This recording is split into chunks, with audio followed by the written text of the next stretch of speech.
todas las formas de violencia en general, porque hemos iniciado desde hace unos días hablando un poco de lesiones de causa externa, que es el tema que ve esta oficina. Ya anteriormente habíamos hablado que las lesiones de causa externa se dividen en intencionales y no intencionales, y que las intencionales son todo lo relacionado a violencia. Pero para comenzar, voy a iniciar hablándoles un poco sobre algunas convenciones, declaraciones y leyes que protegen a los niños, niñas y adolescentes, porque históricamente esto siempre ha sido un poco lo que no sabemos de dónde sacamos todo esto de relacionado a la violencia. A veces solo damos por sentado de que hablamos de violencia, pero no sabemos históricamente desde cuándo se ha venido hablando de este tema. Quizás les parezca inicialmente un poco cargado, pero el tema de violencia a veces solo nos vemos enfocados en la mujer, pero nosotros vemos todo lo relacionado a la violencia en el curso de vida y todas las formas de violencia. Entonces, partiendo de eso, contarles que desde más o menos 1215, o sea, hace bastantes años, se hablaba sobre los feudales, que desde entonces se inician los primeros, digamos, los primeros escritos sobre los derechos humanos y la prevención o la identificación de la violencia en la Carta Magna en 1215. Después de eso, como es todos conocidos, se hizo la Declaración de los Derechos Humanos, que fue en 1948. Y ya para caer en cuenta eso, sobre los derechos humanos, inicialmente se hablaba antes de 1948 sobre los derechos del hombre y no incluían a las mujeres. Ya para 1948 no es que se haya incluido a las mujeres, sino que ya hablábamos de los derechos humanos sin identificar exclusivamente al hombre. Pero ya cayendo en cuenta de lo relacionado a los niños, niñas y adolescentes, pues en 1959 se hace la primera declaración sobre los derechos del niño. Solo le voy a mencionar, pero son documentos y este es como un resumen, probablemente hayan muchos más, pero que todos tras convenciones, tras declaraciones se han venido mejorando, incluyendo otras formas de violencia. En 1989 se hace la Convención sobre los Derechos del Niño, ya es como otra, digamos, ya la primera fue una declaración, en 1989 ya en la Convención se incluyen otros, digamos, derechos y se identifican otras formas de violencia en el niño. En 1994, la Convención Interamericana sobre Tráfico Internacional de Menores ya se reconoce que los menores son una de las poblaciones que más se trafica y también se habla sobre todas las formas de violencia que sufren durante este tráfico. En 1996 se da el primer Congreso Mundial sobre la explotación comercial de la niñez. Antes de este tema, que más adelante lo vamos a ver, se hablaba sobre la explotación sexual comercial y se hablaba solo de mujeres. Pero ya para 1996, en el primer Congreso, se reconoce que una de las poblaciones de mayor tráfico para la explotación comercial es la niñez. En 1995 se crea el convenio 182 sobre las peores formas de trabajo infantil y para 1994 se da a conocer el protocolo para prevenir, reprimir y sancionar la trata de personas, especialmente mujeres y niños, y la Convención de las Naciones Unidas contra la Delincuencia Organizada Transnacional, que es el Protocolo de Palermo. Este protocolo no solo es exclusivo de niños, sino que es sobre toda la delincuencia organizada transnacional, es decir, el tráfico de niños, de hombres, de mujeres y de todas las edades. A partir de estas 6 convenciones, declaraciones y protocolos, surgen las leyes nacionales para la protección de los niños. En un inicio, pues está la Constitución de la República que reconoce a la persona humana como tal, la ley del nombre de la persona natural, donde desde entonces ya se pide y se solicita de que se ponga un nombre a un niño, se asiente en las alcaldías y que se identifique como una persona que ya existe. El Código de Familia, que ha tenido sus reformas, la Ley Procesal Familiar, la reforma del Código de Trabajo, el Acuerdo Ejecutivo 241, donde se ratifica lo que ya decía la OIT, que es la Organización Internacional del Trabajo. Y aquí en El Salvador se hace este acuerdo donde se identifican las peores formas de trabajo infantil. Y ya reconociendo todo esto, se han venido haciendo un montón de leyes y reformas y la última que tenemos vigente es la ley Crecer Juntos, donde tenemos un capítulo completo sobre la prevención de violencia, de todas las formas de violencia en los niños. Previo a la ley Crecer Juntos, pues tenemos la ley Nacer con Cariño, que no habla explícitamente de la prevención de violencia, pero reconoce en los niños, en los menores, desde la concepción hasta el embarazo, hasta que nazca el bebé. Y luego vamos a hablar un poco de las convenciones, declaraciones y leyes que protegen a las mujeres. De estas hay mucho y es probable que es lo que más escuchamos. De estas, pues, de todas las que le hemos leído y hemos tratado de tomar y retomar ahí las diversas formas en las que se han venido identificando y evolucionando cómo la mujer ha sido desde su discriminación, el no reconocimiento, hasta lo que ahora es. Desde 1904 había un acuerdo internacional para la represión de la trata de blancas y se creía que la trata de blancas era exclusivamente de mujeres y se refería a la trata para explotación sexual. Y como le comentaba en las convenciones y declaraciones que de los menores, ahí ya se identificaba también que no solo se trataba de explotación sexual hacia las mujeres, sino también hacia los menores y también niños, no solo niñas. En 1910 está la primera convención de trata de blancas. En 1921 se habla sobre la Convención Nacional para la Suspensión de la Trata de Mujeres y Menores. En 1933 hay una convención internacional sobre la nacionalidad de la mujer, porque antes, para aquel entonces, la mujer que se casaba con una persona que no era de su país debía de adquirir la nacionalidad de donde provenía el hombre y perder su nacionalidad. Ya para este convenio, se dice que la mujer no puede renunciar o no debe renunciar o no se le debe de quitar su nacionalidad independientemente de la nacionalidad con quien contrajo matrimonio. En 1946 se crea la Comisión de la Condición Jurídica y Social de las Mujeres en las Naciones Unidas y se crea la División para el Adelanto de la Mujer, conocida como DAO, que más adelante lo vamos a mencionar como la CEDAW porque ya es la primera convención donde se identifican y se ratifican un montón de formas para eliminar y un montón de tipos de violencia. En 1948 está la Convención Interamericana sobre la Concesión de los Derechos Civiles a la Mujer, donde le permite a la mujer tener derechos que antes no los tenía sobre el hombre.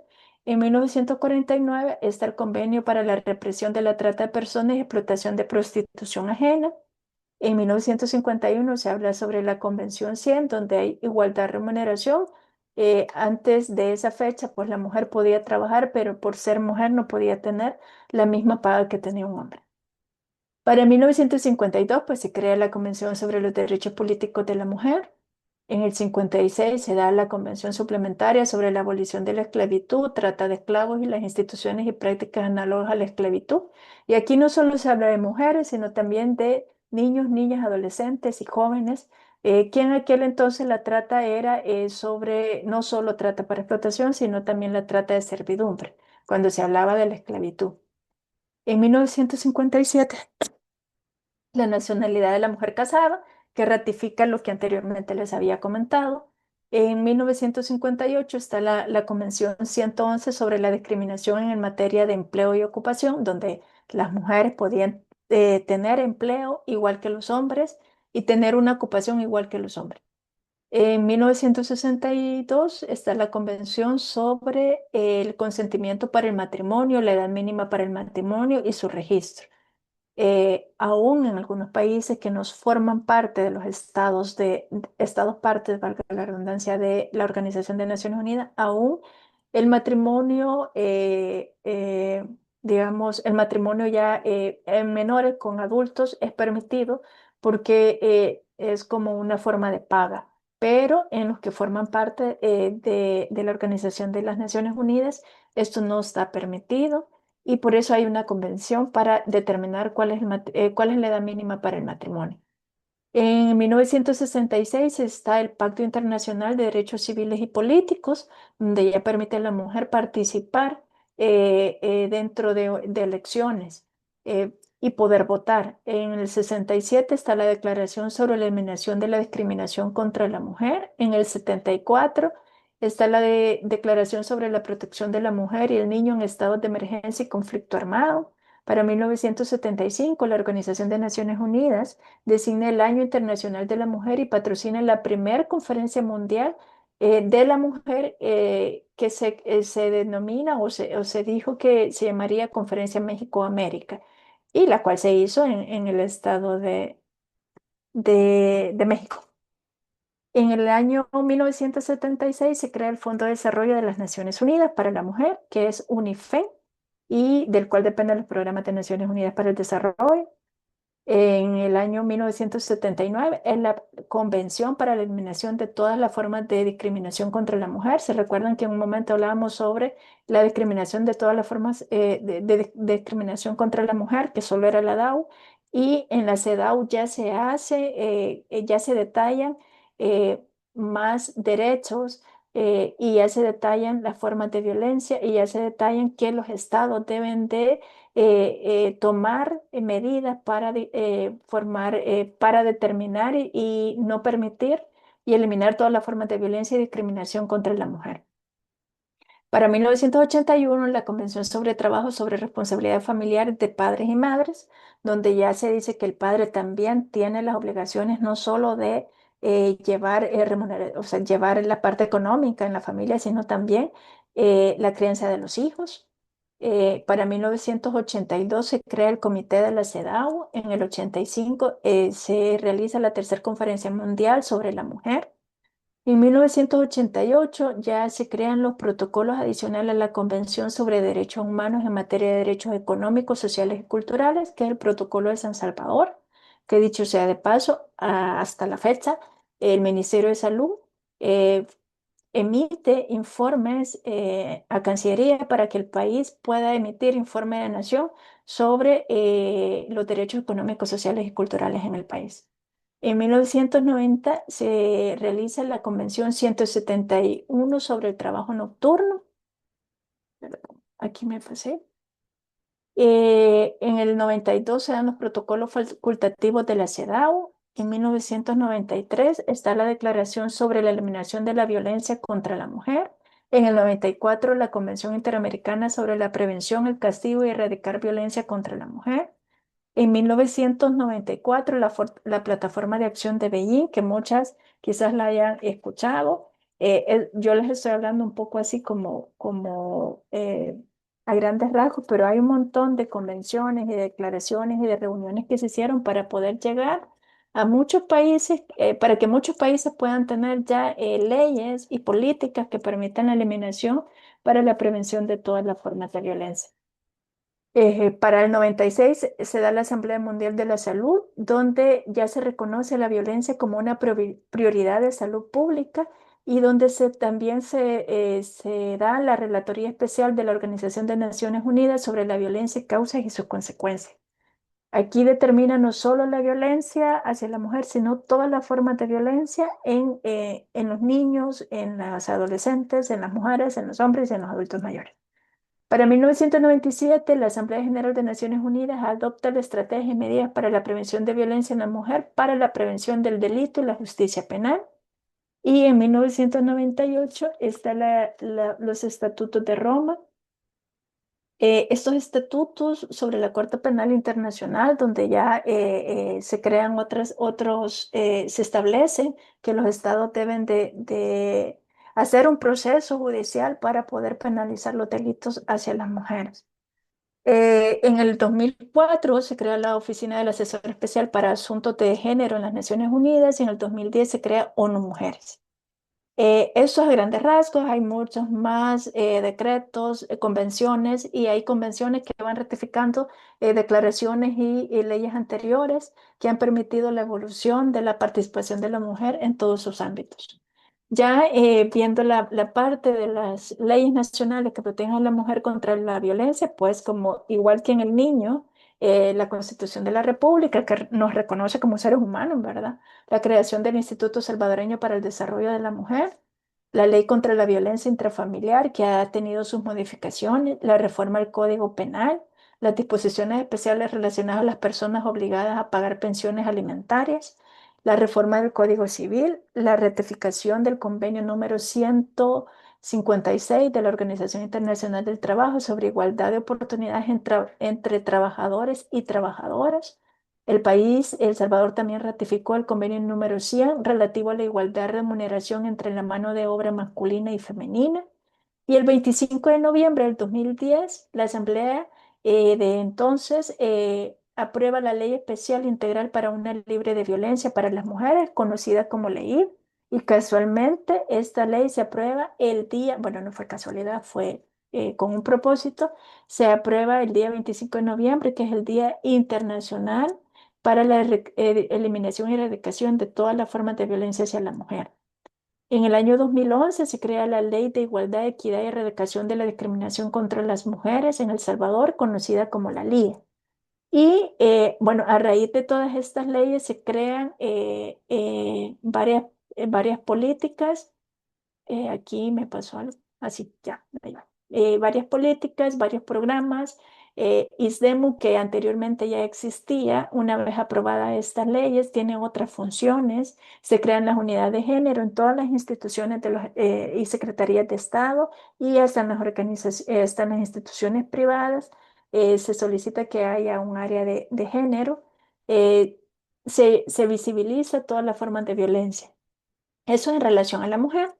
En relación a las convenciones, declaración y leyes que protegen de la violencia al hombre, desde 1930 el convenio 29 de la OIT, bueno, antes de 1930, todas las mencionadas anteriormente que tienen que ver con derechos humanos en el humano como tal, ¿verdad? No solo en los niños y en las mujeres.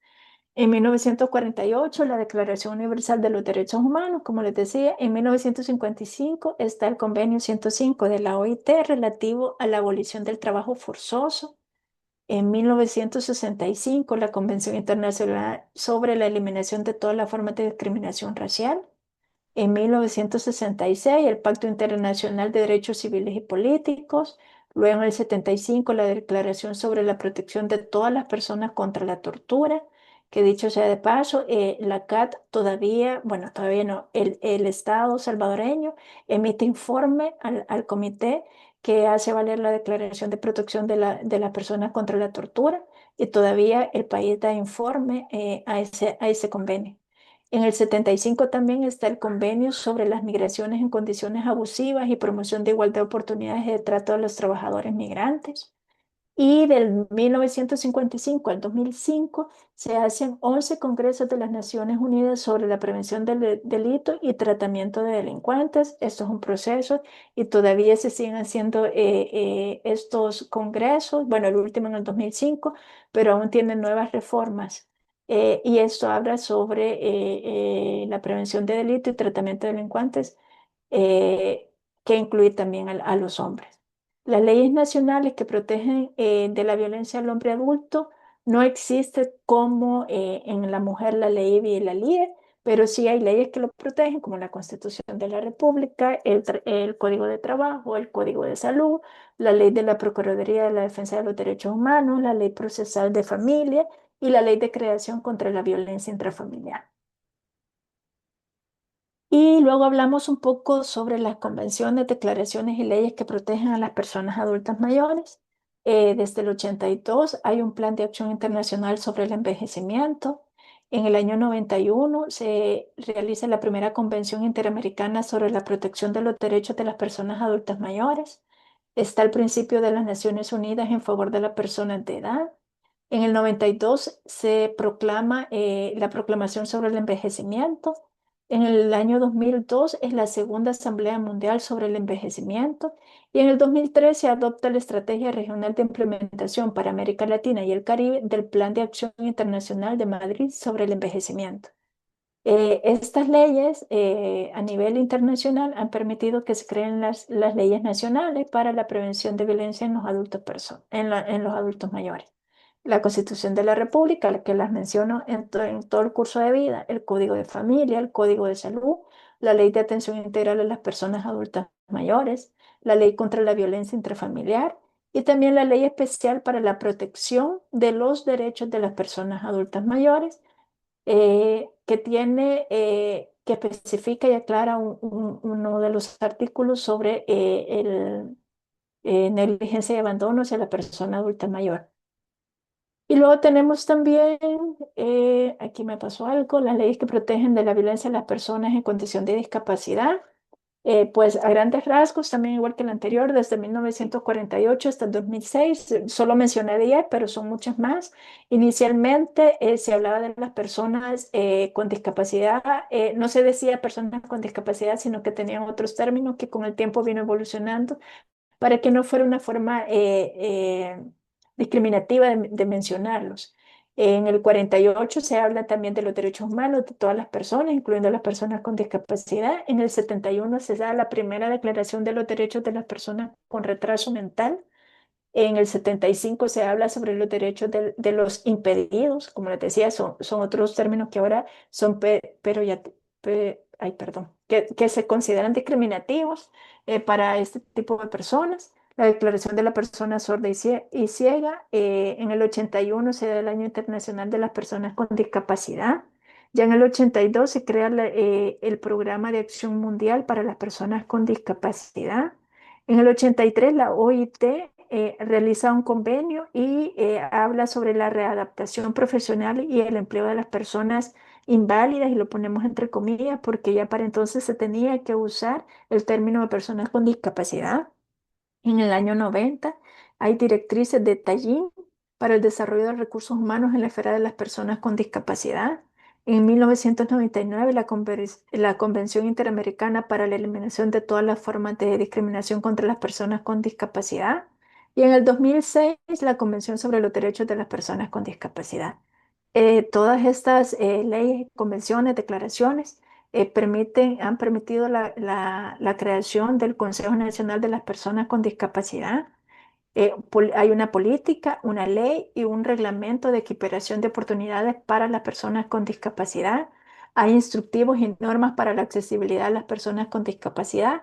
Estas normas y instructivos hablan sobre la parte de la infraestructura, las calles, las aceras, los edificios, y está la norma técnica de rehabilitación en salud para las personas con discapacidad. Bueno, dicho todo esto, todas estas hablan sobre los derechos de todo este tipo de personas en el curso de vida, y todas hablan sobre la mención de alguna forma de violencia en el curso de vida. Para ya ir, como les decía inicialmente, hablamos sobre la violencia. Nosotros este año se actualizó la, la norma de violencia porque hablábamos solo de violencia, ahora hablamos de lesiones intencionales, como les decía inicialmente. Pero la violencia, según la OMS, es el uso intencional de la fuerza o el poder, de hecho o como amenaza contra uno mismo, otra persona o un grupo o comunidad, que causa o tenga mucha probabilidad de causar lesiones, muerte, daños psicológicos, trastornos del desarrollo o privaciones. Es importante que mencionemos que la violencia se ha considerado como un problema de salud pública y tiene enormes consecuencias en lo social y en la salud. La violencia provoca muchas muertes todos los días, particularmente entre el hombre, los jóvenes y los niños. Y bueno, aprovecho para el comercial. Las próximas semanas vamos a tener también unas conferencias relacionados específicamente a la violencia psicológica, la violencia sexual y la violencia física en el curso de vida, no exclusivamente en una población, pero ahí vemos los datos y recalcamos que hay un índice elevado de violencia. A veces solo nos enfocamos en la violencia de la mujer, pero hay un índice elevado de muertes producidas por violencia en hombres jóvenes y en niños. Además de este índice de muerte, hay un alto número de hombres, mujeres, niños y niñas que sufren lesiones, discapacidad o problemas como resultado de la violencia. La exposición a la violencia puede aumentar el riesgo para iniciar, fumar, consumir alcohol o uso de drogas, o de sufrir enfermedades mentales o tendencia al suicidio. Esto sobre todo en las personas que no han llevado un proceso de rehabilitación psicológica o psiquiátrica, en el caso sobre todo de las personas que han recibido abuso sexual, que han sufrido abuso sexual. Bueno, y hablamos un poco de los tipos de violencia. Según la ley, y aquí vamos a hablar sobre la violencia hacia la mujer, se identifican 7 tipos de violencia: la violencia física, la sexual, la patrimonial, la simbólica, la psicológica y emocional, la económica y la violencia feminicida. En cuanto a la violencia física, pues es la conducta directa o indirecta dirigida a ocasionar un daño o sufrimiento físico como resultado o riesgo de producir lesión física o daño. Eh, Aquí quiero aclarar que si bien esto está tipificado en la ley, esto aplica para toda la población y no solo para las mujeres. Todo daño, este tipo de lesión física, ¿verdad? Todo daño que se pueda, de conducta directa o indirecta dirigida a ocasionar daño o sufrimiento físico a una persona. El caso de la violencia sexual también es la conducta que amenaza y vulnera el derecho de la mujer a decidir voluntariamente su vida sexual. Y aquí pues agregaría que la violencia sexual también pasa en hombres, en jóvenes, adolescentes, en niños, en niñas. eh, que también sufren este tipo de violencia. La violencia psicológica y emocional, que es el daño emocional, disminuye la autoestima, perjudica el sano desarrollo de la mujer y esta puede ser verbal o no verbal. La violencia patrimonial, que afecta la libre disposición del patrimonio de la mujer mediante sustracción, destrucción, distracción, daño, pérdida, retención de objetos, documentos personales y bienes. La violencia económica, que es limitar, controlar o impedir ingreso de las percepciones económicas. La violencia simbólica, que a veces la hemos normalizado, como habían antes muchos comerciales y todavía. Yo recuerdo uno, no sé si ustedes lo recuerdan, de MD, donde hacía ver que no importaba si la mujer podía ser muy inteligente o no, siempre y cuando anduviera un buen calzado, unos zapatos altos y que vistiera como debería de vestir ante la sociedad. Eso es violencia simbólica, porque son mensajes, valores icónicos o signos que transmiten y reproducen relación de dominación y desigualdad y discriminación en las relaciones y naturalizan la subordinación de la mujer en la sociedad. La violencia feminicida, pues este ya es una forma extrema de violencia de género que culmina en el feminicidio o la muerte violenta de una mujer. Como les decía, de estos 7 tipos de violencia, las primeras 6 violencias aplica para todas las formas de violencia en el curso de vida. Y bueno, tenemos otras modalidades de la violencia, por ejemplo, la negligencia y el abandono en niñas, en niños, en adultos mayores, en personas con discapacidad. Y a veces nosotros no las podemos identificar, pero para darles un ejemplo, la negligencia en el caso de los niños son aquellas madres que no los llevan a los controles o que desde el embarazo no asisten a los controles prenatales, que no llevan a control infantil o el control de niños sanos, que no tienen el esquema de vacunación actualizado o se niegan rotundamente a ponerle las vacunas cuando los niños están enfermos y aún así ellas no los llevan porque no tienen tiempo. Ese es un tipo de negligencia y abandono en los niños o en las personas con discapacidad. Otro es en la condición en las personas adultas mayores, que también lo hemos como normalizado, pero la negligencia y el abandono hacia estas personas mayores, que aquí viene como combinado la violencia, la negligencia, el abandono con la violencia económica para las personas adultas mayores, donde muchas personas ya no tienen la capacidad, las personas adultas mayores, de ser autónomas y necesitan de la ayuda de otra persona, pero estas personas las abandonan, no cumplen con sus tratamientos. Se ven muchos casos de personas mayores que están visiblemente descuidados, con su vestimenta, están sucios y algunos están descompensados con sus enfermedades crónicas porque no recuerdan, por ejemplo, la toma de sus medicamentos y las personas que lo cuidan por negligencia en este caso, por olvido o por la razón que sea, no cumplen con el tratamiento. Tenemos también la violencia a través del uso de tecnologías y eso como que está de moda, ¿verdad? Pero el uso de tecnologías refleja un montón de tipos de violencia. Y es importante que reconozcamos que la violencia no solo se refiere conocemos muy pocas quizás, pero se han identificado varios tipos de violencia tecnológica. Más adelante le voy a mencionar y le voy a poner algo que me impactó mucho sobre diferentes formas de violencia en las tecnologías, pero para mencionar una, no solo en los adolescentes que pasan todo el tiempo con el teléfono, también en los niños se ha identificado alguna forma de violencia a través de la comunicación que tienen con otras personas que son ajenas a su entorno, y esto pasa sobre todo en los juegos, en los videojuegos. Se han encontrado casos en un videojuego que se llama Roblox, que para poder pasar a otra vida o como a otro nivel, se necesitan tarjetas que implican comprar. Entonces hay una interacción con otra persona que probablemente sea adulta, donde le propone y le dice, mira, te puedo comprar este videojuego, si tus padres no te lo pueden comprar, te puedo comprar esa tarjeta para que pases a otro nivel. Digamos que una tarjeta para poder pasar, esa llave para poder pasar tiene un costo entre 60 y $80. Entonces, pero envíame una foto, contame cómo estás, contame de tu vida. Entonces, los niños pueden caer en esto si no tienen un control parental de estos juegos. Estos niños pueden caer, envían fotos y estas pueden ser utilizadas para un sinfín de situaciones como pornografía y para poder, de hecho, después solicitar dinero a cambio de no decir, vos me enviaste estas fotos.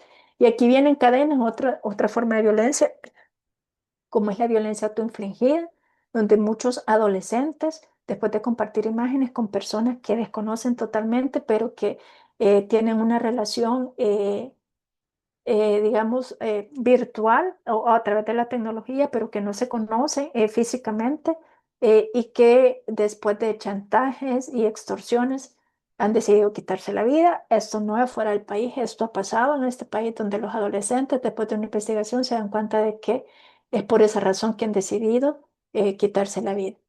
O tienen ideas suicidas, si no se detecta a tiempo, pues terminan quitándose la vida, pero si se detecta con el apoyo de la familia y con el apoyo de salud, pues sí se puede prevenir. El trabajo infantil es otra modalidad de violencia, la explotación sexual comercial, y esto es bien importante que identifiquemos que la explotación no es exclusiva de las mujeres, la explotación sexual pasa mucho en niñas, en niños, en adolescentes, en mujeres, en hombres y en adultos mayores. Y lo dejé así definido porque no, a veces creemos que la explotación sexual comercial es exclusiva de mujeres, y en realidad pasa en todos los ámbitos, y a veces creemos que solo pasa en mujeres, entonces vemos como que normal de repente, o sea, o no creemos que un niño puede ser víctima de abuso sexual y estar en una condición de explotación sexual comercial. La trata de personas, y esto es importante también identificarlo, la trata de personas no es exclusiva de mujeres. Anteriormente se hablaba de trata de blancas porque se hablaba de la prostitución de las mujeres que se utilizaban para este tipo de servicio, pero la trata de personas también es en los empleos. Eh, eh, eh, Aquí hace unos años, yo siempre lo menciono cuando capacitamos, hubo un caso, el caso Piña, que fue allá por el año 2017-18, donde habían ventas en la carretera panamericana, habían ventas de pick-up o de estaciones de piña, y alguien le dijo, mire, cómpreme, cómpreme, que si no llego a la meta no me dan de comer. Y a esta persona se le ocurrió, bueno, aquí está pasando algo, hace la denuncia y encuentran y dan seguimiento a todas estas ventas y a las personas que vendían las piñas, y encuentran a un grupo de personas de Honduras que se les ofertó un trabajo aquí ganando en dólares, y estas personas tenían una condición muy infrahumana, muy delicada de vivienda. Estaban en un cuartito muy pequeño, o un grupo bastante grande de personas, de más de 30 personas, un cuarto, en unas condiciones de salud muy precarias, y no se les pagaba o no se les daba comida si no llegaban a la meta de venta de piña. Esto no era una persona la que lo hacía, sino que son redes. La mayoría de veces la trata de personas son redes, no solo es una persona la que lo hace, sino que son redes que van escalando. Y pues si no las identificamos, pues las dejamos pasar. Luego tenemos otra modalidad que son los niños y niñas y adolescentes en situación de calle. Bueno, entre los ámbitos que tenemos de la violencia, pues está el ámbito individual, el ámbito familiar, el ámbito educativo, el ámbito laboral y el ámbito comunitario. estos grandes rasgos es como para identificar, ¿verdad? Que puede pasar en todos estos ámbitos el tema de la violencia. A veces se cree que la violencia puede ser solo entre parejas, pero la violencia también va desde los padres o los cuidadores hacia los niños, que va desde, bueno, está bien corregir y un castigo, pero hasta castigos inhumanos y castigos crueles físicos a los niños.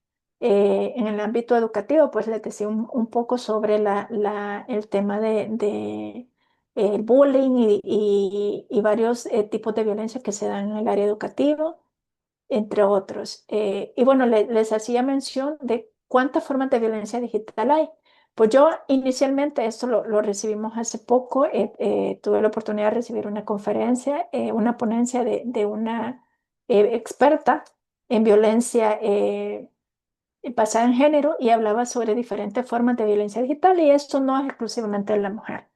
Pues hay aproximadamente 40 formas de violencia digital que uno ni se las cree y hay términos que ni siquiera pensamos que existen. Por ejemplo, el astroturfing, que es un tipo, de, digamos, de violencia que se crea a empresas que están como en quiebra, pero que se hace creer a la gente que van al alza para poder tener más ganancias y que las personas puedan invertir o comprar en lugares que no existen para que estas personas digan, bueno, me está yendo muy bien y dicen, compra esta aplicación o compra este producto que no es mentira y tal. Entonces todas estas personas van, compran, invierten, pero todo eso es falso. Va pues desde eso hasta la suplantación de identidad, que eso no es exclusivo para la mujer, puede pasar para cualquier persona, el hackeo de cuentas, el grooming, el envenenamiento de hashtag, que esto quizás nosotros no lo conozcamos, pero los adolescentes sí. Y dicho sea de paso, si alguna vez vieron la serie en Netflix, y no hago ninguna promoción ni tengo nada que ganar en esto, pero una miniserie sobre la violencia digital. Esta serie se llamaba Adolescencia, no sé si aún está, pero habla sobre el envenenamiento por hashtag y quiere decir que los adolescentes en una publicación que haya hecho alguien comienzan a mandar hashtags que solo ellos entienden y quizás uno de adulto no los puede entender, pero es este tipo de iconos como corazón azules, corazón rojo, corazón morado, tienen un significado en determinada edad de la adolescencia que quizás para nosotros es como el corazoncito azul, ¿verdad? Pero para ellos signifique alguna forma de violencia o discriminación o de bullear o de hacer bullying a una persona. Bueno, estas entre otras, de estas 40 pues habría que ponerse, ¿verdad? Como por curiosidad a ver qué tipo de violencia es, pero es probable que cuando ustedes la lean digan, uy, a mí me ha pasado esto, ¿verdad? Ataques de denegación de servicios. Hay varias cosas que quizás no las vemos y de hecho, gracias a la Dirección de Tecnología Informática, nosotros recibimos cada cierto tiempo algunas notificación para tener que nos están diciendo, que nos están previniendo sobre la violencia digital, como no compartir datos, no dar información, no meterse en páginas que nos parecen muy bonitas y de repente estas páginas nos informan o nos sustraen nuestra información personal, nuestras cuentas bancarias, entre otras cosas. Y bueno, aquí les comparto, no les voy a hablar sobre cada forma de violencia porque como les decía, durante este mes pues tenemos programada hablar un poco sobre la violencia psicológica, la violencia sexual y la violencia física en el curso de vida, pero pues este es como un video que no dice nada, pero nos enseña mucho porque, bueno, no dice nada verbalmente, pero nos enseña un montón de cómo hemos normalizado un poco la violencia y no nos damos cuenta de cómo los niños, las niñas, los adolescentes pueden llegar hasta quitarse la vida porque son víctimas no de una forma de violencia, sino de varias formas de violencia. Solo agradeceré que me informen si se escucha. Vamos.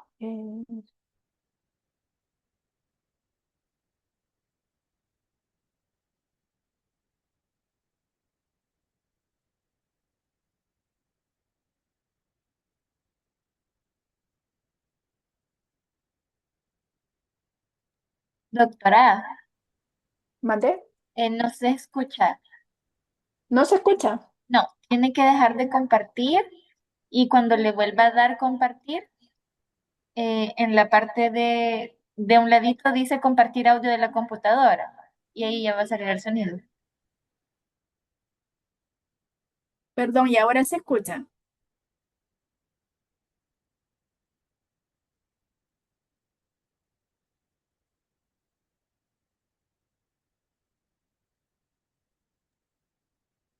No, doctor, a usted sí le escuchamos, pero el video no. Ajá, ahí cuando le vuelva a dar compartir, si se fija hay una casilla a un lado que dice compartir el audio de la computadora. Ah, ok, permítame. Vamos a hablar aquí. Compartir sonido. Ahí, cabal. Ok, comienza otra vez. Ahora sí.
Vuelvo a la presentación, quiero ver.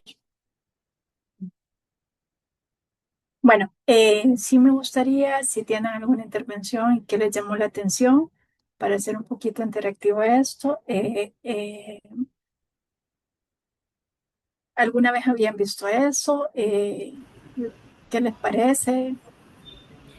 Bueno, nosotros aquí en San Miguelito observamos la falta de comunicación que había, ¿verdad? Y la joven pues no encontró otra alternativa que buscó quitarse la vida. Gracias, Lick. No sé si ven algo más que les llame la atención.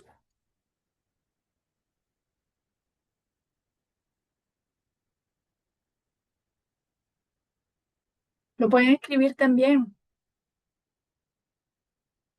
Pero yo quisiera que tomáramos en cuenta que normalizamos y a veces nosotros como padres no identificamos de repente las personas que puedan tener algún problema.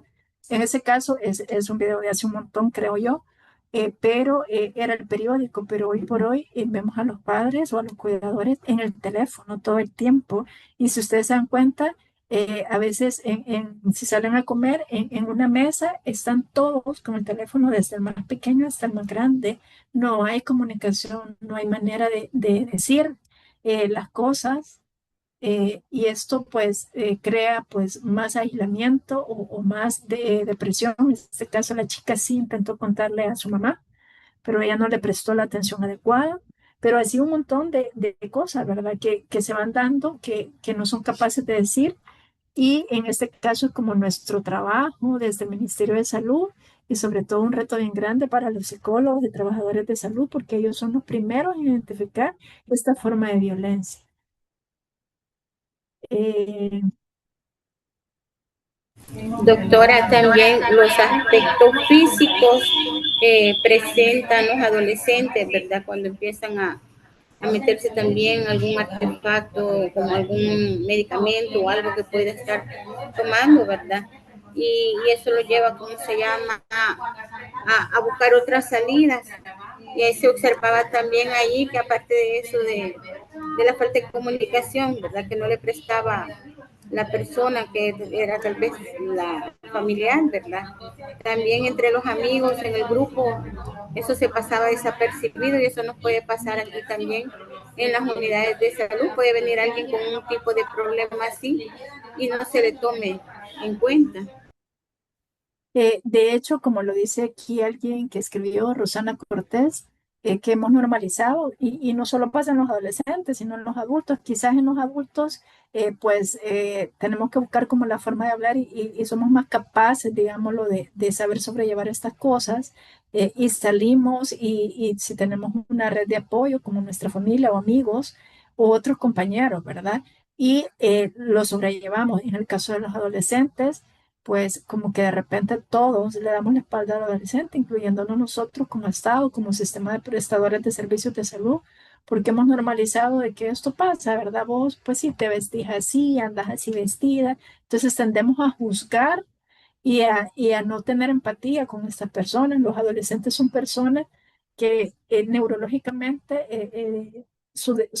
hay un desarrollo de la parte frontal del cerebro y entonces encuentran de repente que todos los adultos somos sus enemigos, pero en realidad si sabemos llegar y tener empatía con ellos, podemos ser amigos y ser aliados para su buen desarrollo eh, ante la sociedad y su desarrollo personal y su desarrollo de sus órganos, ¿verdad? O sea, no solo lo veamos como prestadores de servicios de salud exclusivamente ante una enfermedad, sino también ante estas situaciones. Esto es un solo ejemplo de alguna forma de violencia, pero en realidad existe un montón, y no solo para los adolescentes, sino también para los adultos mayores que también pueden sufrir alguna otra forma de violencia. También hemos visto que algunas personas eh, mayores se sienten también abandonados por su familia porque dice, solo pasa trabajando, cuando viene cansado, no me presta atención.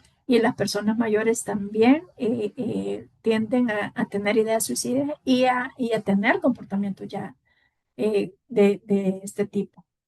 Entonces, bueno, ¿cómo prevenir la violencia? Todo este tema que hemos venido hablando, pues esta forma es una forma de prevenir violencia, que es la capacitación, la sensibilización, la empatía que podemos tener con estas personas. La Organización Mundial de la Salud recomienda definir el problema, o sea, el problema de la violencia como tal, identificar las causas y factores de riesgo nosotros como oficina tenemos en proceso la actualización de los lineamientos y serán unos protocolos y en nuestros protocolos definimos quiénes son las personas más vulnerables para sufrir violencia. Identificamos cuáles son los riesgos, cuáles son los signos y síntomas para identificar violencia y no la normalicemos. Y bueno, también la OMS recomienda diseñar y evaluar intervenciones y decirle, bueno, que desde el Ministerio de Salud está la educación continua, que es lo que todos los establecimientos de salud hacen y nosotros solicitamos de que dentro de esa educación continua se dé el tema de violencia y todas las formas de violencia, la concientización a través de charlas, consejería, capacitaciones a los recursos que atienden directamente a la población, la identificación y atención de riesgo a las personas vulnerables, estrategias de prevención de violencia en adolescentes, como la estrategia que ya existe que se llama Familias Fuertes, que se trabaja con el adolescente y con los padres de eso para prevenir que estos chicos caigan en alguna forma de violencia o sean víctimas de violencia. Las charlas y sesiones educativas en los centros escolares son sumamente de mucho apoyo porque esto permite que nuestros aliados estratégicos también sean los maestros, que sean ellos que identifiquen y que además se hable del tema de violencia para identificarla y prevenirla. Y bueno, ahora voy con preguntas, si tienen perdón, algún comentario, alguna pregunta. En serio, no sé qué se hizo, ya no veo nada, ya había terminado, no estoy proyectando, perdón. Eh, Estamos viendo ahorita de su YouTube. De verdad, espérenme, no sé ni dónde está. Ah, en serio, lo vamos a cerrar. Sí, Listo. tenemos comentarios. Por ejemplo, Nelly García dice, son conductas frecuentes y que a veces normalizamos. Debemos conocer y sensibilizar sobre los tipos de violencia. Debemos conocer redes de apoyo y dar la confianza. Perdón, creo que estoy proyectando otra cosa. Pues sí. Sí, de hecho es para la sensibilización como recurso, prestadores de servicios de salud, pues esa es la idea, sensibilizarnos para poder tener empatía, no solo con los adolescentes, porque el video solo relataba el bullying escolar, pero en realidad es con los niños también, saber identificar el comportamiento de los niños y de los adultos mayores que pueden sufrir cualquier forma de violencia. Gracias, doctora. Tenemos otro comentario que dice, excelente ponencia. Es importante conocer y visibilizar las nuevas formas de violencia que se pueden enfrentar en diferentes escenarios. Totalmente.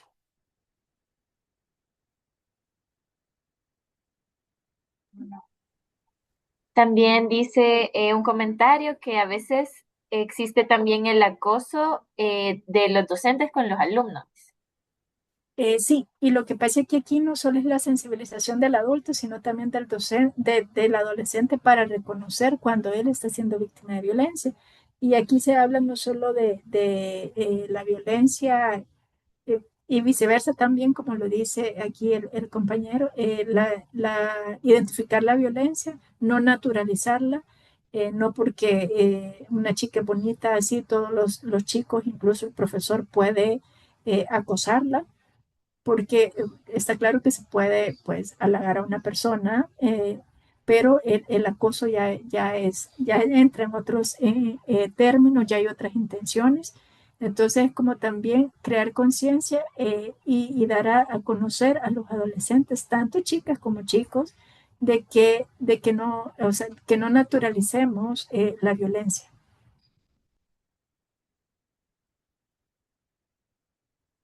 Nos- Tenemos otro comentario. Dice, Para formar las redes de prevención de violencia hay estrategias, dice, para que nos capaciten para fortalecerlas. Y sí, y hay recursos capacitados dentro bueno, de la oficina. Están dos estrategias que son los grupos de autoayuda a mujeres sobrevivientes de violencia, que esta misma permite que a las personas, mujeres o adolescentes que han iniciado, digamos, algún proceso o han identificado alguna forma de violencia, puedan salir de ese ciclo de violencia con sus pares. Y la otra, como les mencionaba antes, es la estrategia familia fuerte. Sin embargo, no tenemos muchos recursos para poder capacitar a todos y los pocos que hay ya capacitados no han podido desarrollar al 100% estas estrategias. Sin embargo, dentro de la planificación o dentro del programa de violencia, nosotros tenemos como una directriz de hacer un plan de acción para la prevención de violencia y la promoción de estilos de vida, perdón, para la promoción de convivencia pacífica, donde le pedimos a todos los establecimientos, al 100% de los establecimientos, que según su capacidad instalada puedan tener este plan de acción. Y este plan de acción, nosotros hacemos mucho hincapié en que se pueda reforzar el tema relacionado a la identificación de violencia, las capacitaciones, las charlas, las consejerías y muy importante tener este socio estratégico para nosotros, que es el Ministerio de Salud y las escuelas, que a través de los maestros se puede identificar y también viceversa, para que se pueda capacitar. De hecho, hace poco tenemos una experiencia bastante reciente con el Ministerio de Educación y los institutos nacionales, que son chicos de bachillerato en Cuscatlán, en el departamento de Cuscatlán, donde se ha capacitado a través del referente y la educadora en salud del CIBASI Cuscatlán, se ha capacitado a los chicos para que ellos identifiquen diferentes formas de violencia. Gracias, doctora. También dice como aquí comentario, ¿verdad? De que se dan casos específicamente en los colegios, donde discriminan a los niños, ¿verdad? La doctora Nidia Cañas dice que considera que se debe trabajar también con los padres de familia. De hecho, hay una estrategia que les mencionaba, la de familia fuerte, que es una estrategia muy bonita, donde se trabaja por separado con el adolescente y solo se trabaja con uno, porque no con hermanos, se puede separar, se puede trabajar sí con hermanos, pero separados. Se trabaja con un adolescente y con los padres o cuidadores, que nos ha pasado mucho, que ya no están sus papás con ellos, sino que están a cargo de tías, abuelos o algún cuidador. Se trabaja con el chico, se trabaja con los padres y luego se trabaja en conjunto para que puedan llegar y poder conocer como la versión de las dos partes. Y es una estrategia que ha tenido mucho éxito, eh, que es una estrategia de OPS, pero que se implementa aquí y que el doctor Yada, que es parte de la oficina, es la persona que está certificada para poder seguir capacitando a facilitadores de familia fuerte. No sé si hay alguna otra pregunta.